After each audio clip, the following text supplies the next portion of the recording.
श्रीपाद कह रहे इतने अंधे हो गए हो कि तुम गिरते हुए को भी नहीं देख पा रहे हो।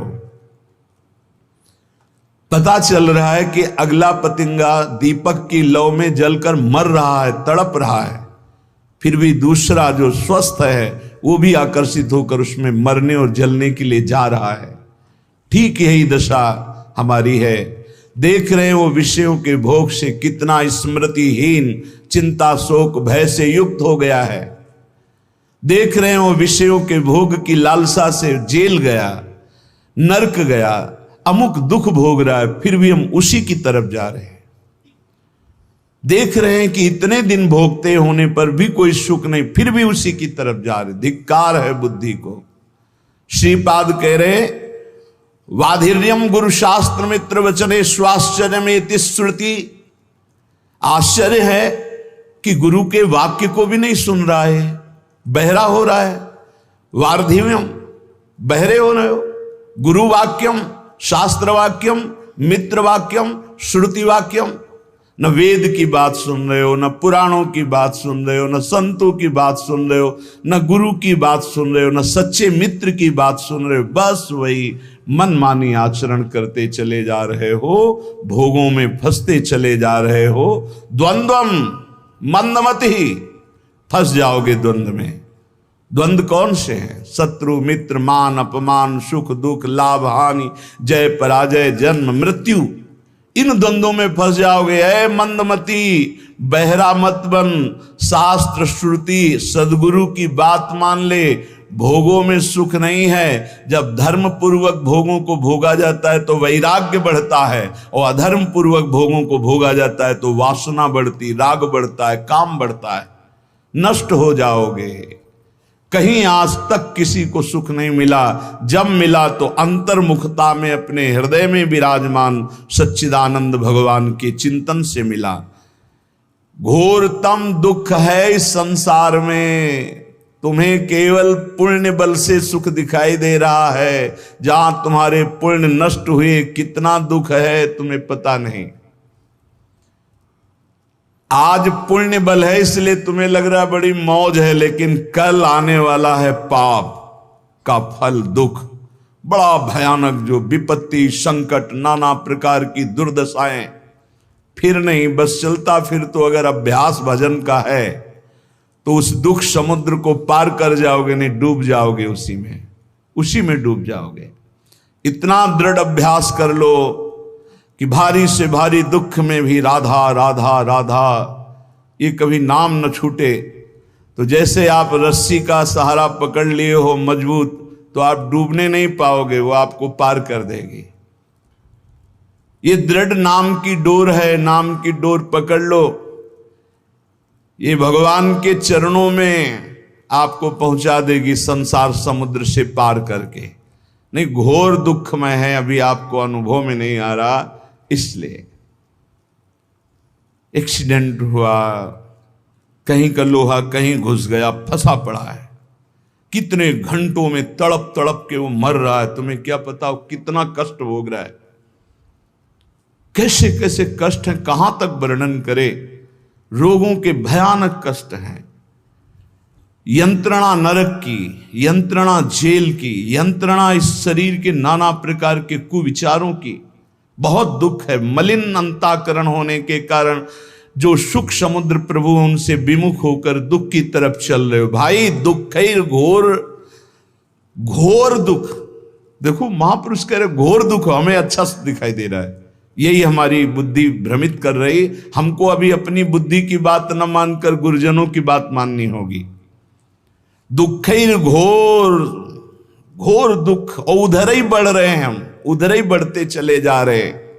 ध्रुवम परिवृतम, परम सत्य है, भोगोगे दुख अगर भगवान का भजन नहीं किया, भगवान की शरण में नहीं हुए।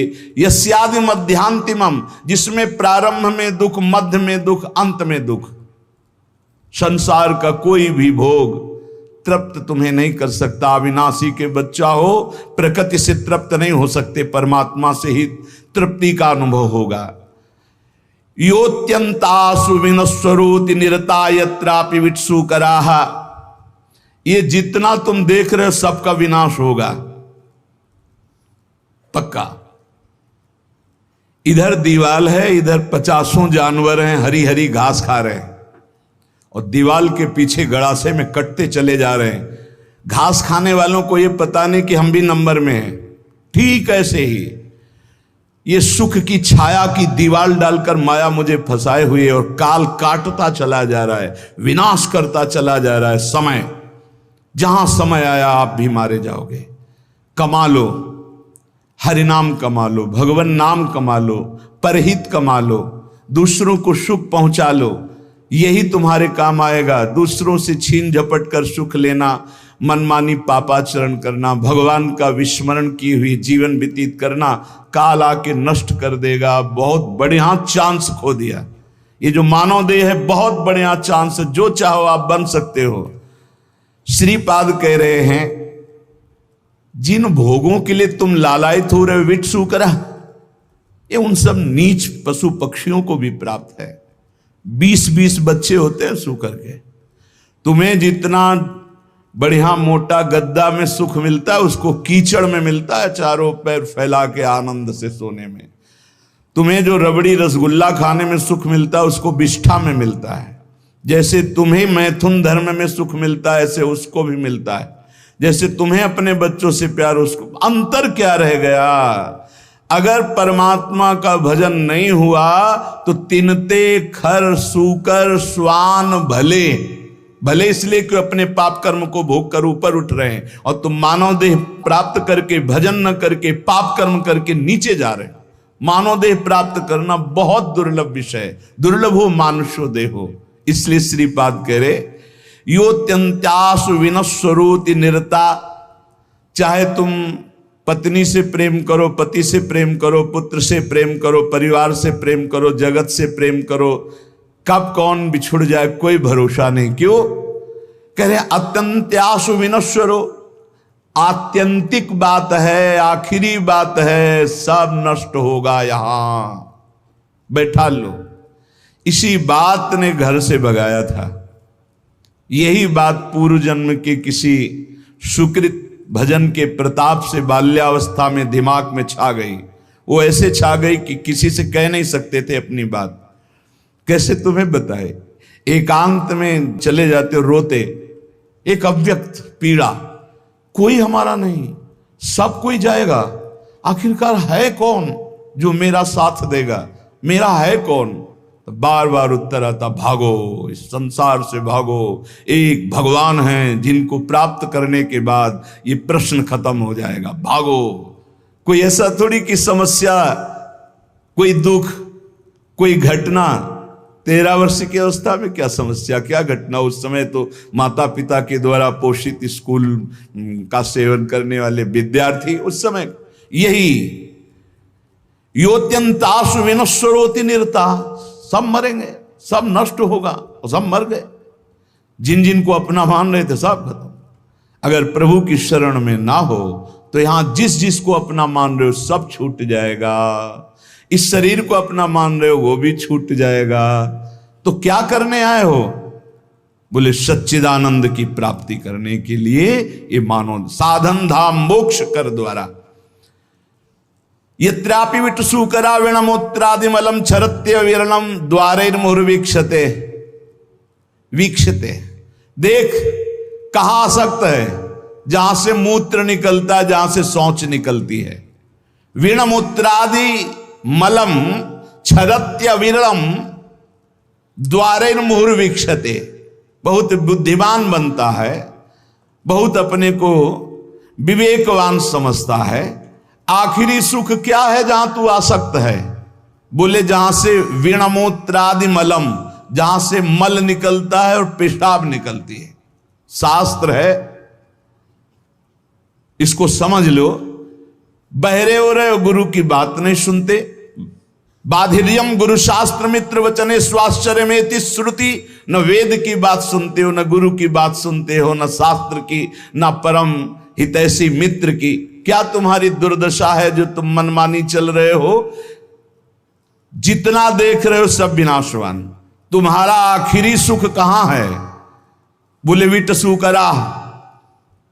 ये जो लंपटता का सुख है, मैथुन का सुख है, ये तो सुअर कुत्ता गधा पशु पक्षी सब भोग रहे हैं, तुम मनुष्य हो। विचार करके देखो कौन सा आखिरी सुख तुम्हारे दिमाग में नाच रहा है। बोले वही मलमूत्र का द्वार, वीणमूत्रादिमलम छरत्यविरम, जहां से निरंतर दुर्गंध गंदगी निकलती रहती है। द्वारे मुहुर वीक्षते, क्या तू नहीं देख पा रहा है?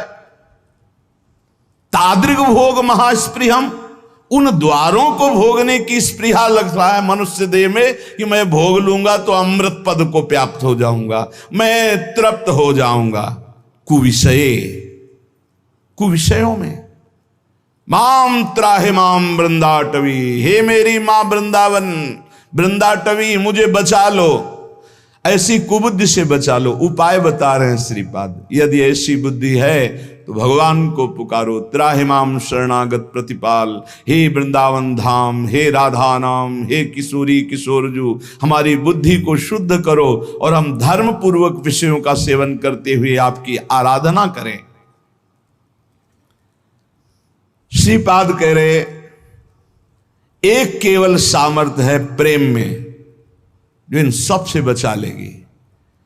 वो प्रेम जब प्रियालाल के चरणों में होता है तो बिना प्रयास के घृणा पैदा हो जाती है संपूर्ण संसार के भोगों की। ब्रह्मादिक के भोग सब विषम लागत ताहि, नारायण ब्रज चंद की लगन लगी है जाए। श्री तुकाराम जी के महाराज की स्थिति ये देख के कि कई कई दिन भोजन नहीं मिलता तो वीर शिवाजी, छत्रपति शिवाजी, बड़े रत्न भोजन सामग्री सब वापस कर दिया। मैं विट्ठल के जिलाए जीता हूं, मैं किसी और के। जबकि महाभागवत श्री छत्रपति शिवाजी समर्थ स्वामी रामदास जी के शिष्य महाभागवत और बराबर आया करते थे तुकाराम जी से सत्संग करने, कीर्तन सुनने, नहीं स्वीकार किया।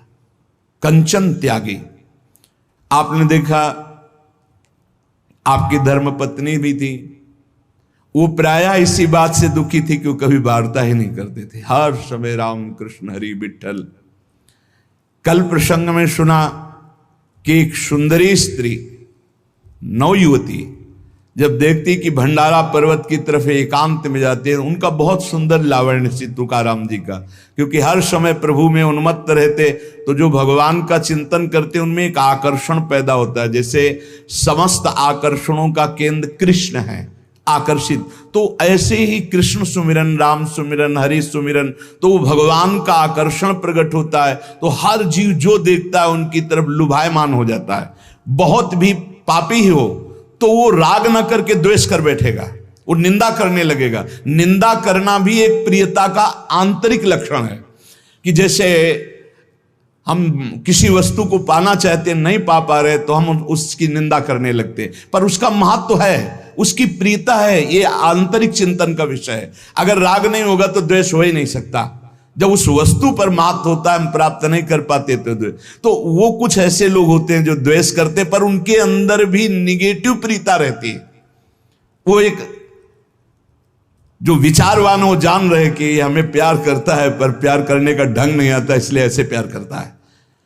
वो तुकाराम जी के पास एकांत में गए, भंडारा पर्वत पर, मुस्कुराना, आकर्षण करना, काम चेष्टाओं की वृत्तियां प्रकट करना। तो उनका पराविया नारी रखुमाई समान, हे गेले नेमुन ठाई चेंची, जाई वो तुम आते न करी सायास, आमी विष्णुदास तैसे नहीं। हम ऐसे वैसे नहीं, हम विष्णुदास हैं, हरिदास हैं। ए माई, तो रुक्मिणी माई के समान मेरी पूज है, माता है। विठ्ठल भगवान के वामांग में जो विराजमान रुक्मिणी माई है, रखुमाई समान, रखुमाई रुक्मिणी माता, मेरी दोष दृष्टि कभी तुम्हारे प्रति है माता कभी नहीं हो सकती, क्योंकि मैं देखता हूं कि साक्षात भगवान की अर्धांगिनी महालक्ष्मी स्वरूपा वही आप हो। रुक्मिणी माई के समान मैं तुम्हें देख, तुम्हारी ये चेष्टाएं मेरे ऊपर कोई प्रभाव नहीं डाल पाएंगी, व्यर्थ में समय नष्ट मत कीजिए। मैं हरिदास हूं, मैं कोई ऐसा वैसा नहीं हूं। तुम्हारा ये पतन करने की चेष्टा मुझे लुभायमान नहीं कर सकती। जाओ, अगर तुम्हें पुरुष ही चाहिए तो संसार में बहुत पुरुष हैं, मैं हरिदास हूं, तुम मुझे लुभायमान नहीं कर सकती। तुकाराम जी की बात सुनकर वो शर्माई, सकुचा गई। तो उनका तुम्हारी चरण वंदना करता हूं, आप निर्भय और निश्चिंत होकर जाओ। हम कभी तुम्हारी निंदा भी नहीं करेंगे, कभी किसी से कहेंगे ही नहीं, पर हम हरिदास हैं, हम तुम्हारी लुभावनी वृत्तियों पर आने वाले नहीं। कंचन विजयी, कामिनी विजयी। वो बहुत लज्जित हो गई। आपको कोई गर्व नहीं है कि मैं ऐसा नहीं, मैं हरिदास हूं, इसलिए मेरे में हरि कृपा है, तो मुझे हरि बचा रहे हैं। जिनके हृदय में निरंतर भगवान का नाम नहीं चलता, ध्यान से सुनना, उन्हीं को ये काम क्रोध लोभादि वृत्तियां फंसा लेती है, उन्हीं को फंसा। और जहां नाम चल रहा है वहां फंसने की गुंजाइश नहीं रहती। तुकाराम जी महाराज कहते हैं, मनुष्य मात्र की जब इन दो बातों पर विजय प्राप्त करने की सामर्थ्य आ जाती है भजन से, कंचन और कामिनी, तब एक इच्छा प्रकट होती है, कीर्ति हो जाए, लोग हमें जाने। श्री तुकाराम जी महाराज जब तक परमार्थ में चलने वाले के अंदर ये बात बनी रहेगी कि मेरी प्रतिष्ठा हो, मेरा मान हो, मुझे कोई जाने, तब तक अभी बहुत दूर नगरी, भगवदानंद की प्राप्ति बहुत दूर है। उपासक को अपने मार्ग पुष्ट करने के लिए ये विचार देखना चाहिए कि कहीं ये विचार तो नहीं आ गया है अपने अंदर। जैसे एक नशा में फंसा हुआ, दुराचार में फंसा हुआ, धन के लोभ में फंसा हुआ नष्ट हो जाता है, ऐसे मान में फंसा हुआ नष्ट हो जाता है, ठीक वैसे ही नष्ट हो जाता है। इसलिए उपासक को चाहिए कि नारियल के फल के समान स्वभाव बनावे और नारियल के वृक्ष के समान अपनी चाल रखे, सीधी। सूधो चले आपने धर्म रसकन सो प्रीतम का है, कबहू काल वृथा नहीं जाए। सूधो चले आपने धर्म, बिल्कुल अपना जो मार्ग है उसी पे। और रसिकन सो प्रीतम का है, अपना प्यार कहां हो, अपना प्रीतम कौन हो, रसिक महापुरुष हो। कबहू काल वृथा नहीं जाए, एक सेकंड भी नाम न छूटने पावे। और नारियल फल जैसा ऊपर देखो जूट, अंदर बहुत कठोर खप्पर, और उसके अंदर बहुत कोमल, ऐसा स्वभाव साधक का होना चाहिए। ऊपर से देखकर लगे कि बहुत झाखर है, रजना बिल्कुल फंस जाओगे तो बहुत ऐसा लगे कड़ुआ स्वभाव है, लेकिन अंदर बहुत हृदय शीतल। ये रखना पड़ेगा। अगर ये नहीं रखते हो ना तो फिर आप धोखा खा जाओगे। महापुरुष कह रहे हैं, ऊपर से नारियल वाला स्वभाव, जूट देखो कितना कठोर जूट, उसके ऊपर कठोर कवर, फिर अंदर मलाई जैसा एकदम, अंदर हृदय बहुत कोमल, लेकिन बाहरी स्वभाव रुक्ष। रुक्ष का मतलब किसी को गाली देना नहीं, बाहरी दिखाई दे, सरस नहीं है, ऐसा दिखाई देना। महापुरुषों को देखो, रस के समुद्र हैं, आप प्रणाम करो, नमस्कार, मौज आवे तो भले, नहीं तो देखेंगे नहीं, बोलेंगे नहीं, श्री हरिवंश बोलेंगे नहीं, प्रणाम मतलब ही नहीं, ग्रीवा झुकी अपने आप चले जा रहे हैं। जिसको प्रणाम कर रहे हो तुम्हें फल दे रहा है, वो अव्यक्त परमात्मा सर्वत्र व्याप्त है, उसी की दंडवत है वो प्रणाम नमस्कार से। सत्य और असत्य, इसका जिसको ज्ञान है वो कभी अपनी मान प्रतिष्ठा शरीर की स्वीकार ही नहीं करता है। निसंग जो बना रहता है और जिसमें किसी तरह का संकोच न हो, कभी कभी संकोच में साधक मारा जाता है, अपनी बात कहना चाहता है पर बहुत हृदय कोमल है। ये हमारी प्रार्थना है कि ऐसे साधक, ऐसे संतों से बहुत संभल कर व्यवहार करना चाहिए, जिनका बड़ा संकोची स्वभाव, उससे हमारी हानि हो जाती है। वो कहना चाहते हैं पर संकोच के कारण कह नहीं पाते। यदि किसी से खबर दे दे, किसी से सूचना मिल जाए, हमको ठीक वैसे चल देना चाहिए। ये नहीं कि डायरेक्ट वो हमसे बात करें, क्योंकि हमने देखा है महापुरुषों का बड़ा संकोची स्वभाव होता है। मैं सीधे कहूं इसे दुख ना पहुंच जाए, या आप बोल देना ना, समझो आप वो कितना संकोच में है कि वो आपसे सीधे ना बोलकर किसी से कहला रहे हैं। महापुरुषों के जरा सा संकेत पर वैसे ही खड़े हो जाना चाहिए, वैसे ही चलना चाहिए। ये नहीं सोचना चाहिए उन्होंने तो नहीं कहा डायरेक्ट हमें, नहीं, बहुत संकोची स्वभाव होता है। जब संतों की सेवा करे तो फिर पता चलता है कितना संकोची। और एक स्वभाव और होता है, बहुत ही निरपेक्ष उदासीन। अगर संकोच वाली बात नहीं माने तो फिर जो उनका स्वरूप आएगा वो आप सह नहीं पाएंगे। दोनों हमने देखे, 1 2 3, यहां तक तो संकोच चलेगा। इसके बाद जो अपने स्वरूप में आए तो आप सह नहीं पाओगे। इसलिए पहला संकेत समझ लेना चाहिए। महापुरुषों का पहला संकेत, उनकी रुचि क्या है, उनकी रुचि में रुचि मिला दे तो मान, कामिनी, कंचन सबसे बचा लेते हैं। अगर कोई आज तक बचा है तो हरि कृपा गुरु कृपा से बचा है। पर व्यसन अर्थात भोग वासना, धन की कामना या मान की कामना हृदय को पाषाण के समान कठोर बना देता है। 2 होते हैं जो ना लोक की परवाह करते हैं ना निंदा की परवाह करते हैं, एक घोर विषयी पापी पुरुष और एक महान उत्तम साधक। 2 होते हैं। पापी पुरुष भी किसी की परवाह नहीं करता, समाज देख रहा है कि नहीं देख रहा, क्या करेगा समाज, क्या, कुछ नहीं देखता, वो जो वासना है वो कर बैठता है। साधक उत्तम उपाय वाला जो भगवत मार्ग में चला वो भी ये नहीं देखता कि अब हमारी निंदा हो रही, की स्तुति हो रही, संसार क्या कह रहा है, लोक लज्जा है, क्या है, कुछ नहीं देखता। एक घोर दुर्गति को प्राप्त होता है, एक महान सदगति को प्राप्त होता है। श्री तुकाराम जी महाराज को कह रहे, लौकिक मान के पीछे लगे हुए हमने साधकों को नष्ट होते देखा है।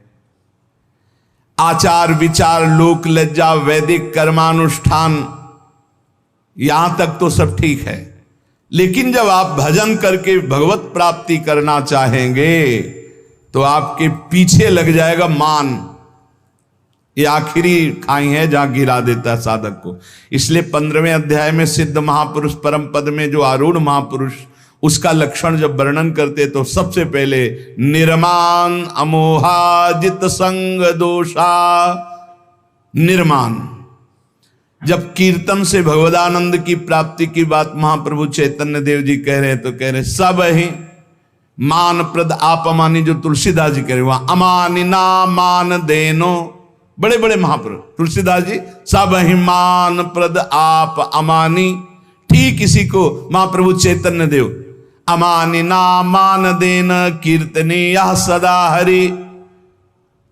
अमानी रहकर दूसरों को मान देना, ये बहुत बड़ी साधक की अपनी साधना बचाने की कवच वृत्ति है। मान कभी स्वीकार न करे। तो क्या प्रणाम करने वाले को डांट दे? नहीं, वो प्रणाम कर रहा अपने भाव से, आप प्रणाम करो अपने भाव से। मेरे प्रभु शम में विराजमान नाथ आपकी जय हो, प्रभु आपकी जय हो। अंदर से बिल्कुल ये स्वीकार न करना कि मेरे को प्रणाम किया जा रहा है। ये अंदर की बात है, बाहर नाटक करने की जरूरत। कुछ साधक ना समझने के कारण दंडवत प्रणाम जो करता है उसको डांटने लगते हैं, झिड़कने लगते हैं। ऐसा नहीं करना चाहिए, ऐसा नहीं। उसकी श्रद्धा और साष्टांग दंडवत कर रहा है, लेकिन किसको? भगवत वेश को।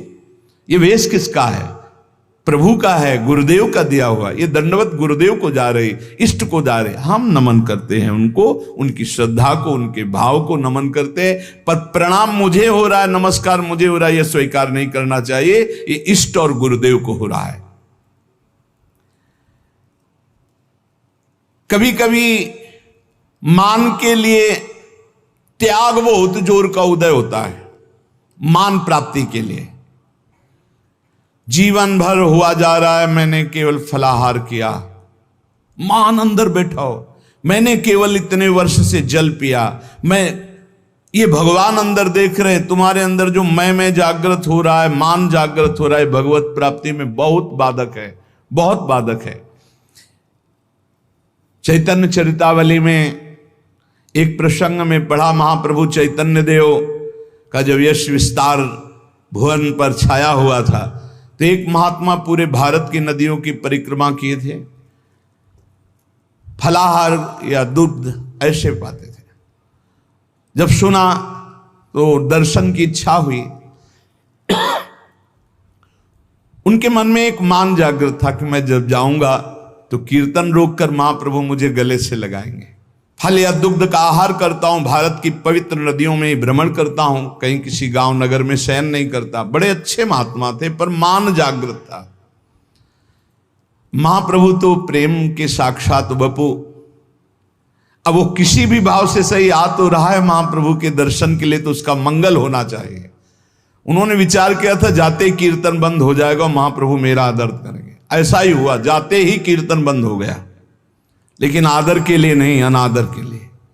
महाप्रभु इतने कोमल स्वभाव के, एकदम भ्रकुट चढ़ गई और कहा कौन ऐसा बहिर्मुख आ गया कि हमारे कीर्तन का रस सूखने लगा। वही महात्मा जी आए थे, बोले निकाले उनको, बाहर हटाओ, तत्काल हटाओ। अब उनकी जो मान वृत्ति थी वो भंग हो गई। मैं इतना अधम हूं। बाहर जाकर के चिल्लाकर रोने लगे, हे प्रभु आपका तो अवतार हुआ मुझ जैसे नीचों को पावन करने। महाप्रभु दौड़ गए और गले लगा लिया। यही दरबार दीन को आदर रीति सदा चली आई। जहां दैन्यता वहां गले लगाना, जहां थोड़ा भी अभिमान कि मैं अमुक अमुक अमुक मान, वो प्रभु को अच्छा नहीं लगता। श्री तुकाराम जी महाराज कह रहे हैं कभी कभी बड़ा बड़ा त्याग मान प्राप्ति के लिए, कभी कभी मान का त्याग भी मान प्राप्ति के लिए होता है। बैठिए, नहीं नहीं हम तो नीचे, वो अंदर लालसा है कि ये बहुत दैन्य महापुरुष है, कितना अभिमान रहित है। ये सुनने के लिए, मान प्राप्ति के लिए मान का भी त्याग होता है। कभी कभी बड़ा बड़ा चंदा दिया जाता है इस बात के लिए कि मेरा नाम हो, मेरा मान हो। कई तरह से मान अंदर छुपा रहता है, कई तरह से।